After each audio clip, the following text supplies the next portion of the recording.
50 বছর 60 বছর কিংবা এক যুগ ধরে নামাজ পড়েই যাচ্ছি, কিন্তু এই ভুলটি আমি করেই যাচ্ছি, অবহেলা করছি, অথচ এই ভুলের কারণে আমার নামাজ নষ্ট হয়ে যাচ্ছে। ভুলটি হলো সেজদায় গিয়ে নাক, কপাল, পাও ঠিক মতো জমিনে না ঠেকা। সহিহ বুখারী এবং মুসলিম শরীফে একটি হাদিস বর্ণিত হয়েছে, যেখানে রাসূলুল্লাহ সাল্লাল্লাহু আলাইহি ওয়াসাল্লামের সম্পর্কে বলেন, উমিরতু আন আসজুদা আলা সাবআতি আ'যুমি, আমাকে 7টি অঙ্গের উপরে সিজদা দেওয়ার জন্য নির্দেশ দেওয়া হয়েছে, আদেশ দেওয়া হয়েছে।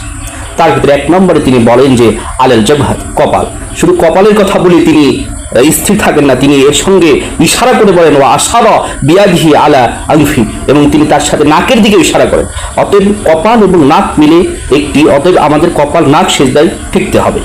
দ্বিতীয়ত তিনি বলেন ওয়ালিয়াদাইন, 2 হাত। এরপরে বলেন ওয়ার রুকবাতাইন, 2 হাঁটু। এরপরে বলেন ওয়া আতরাফিল কদমাইন, 2 পায়ের আঙ্গুলি।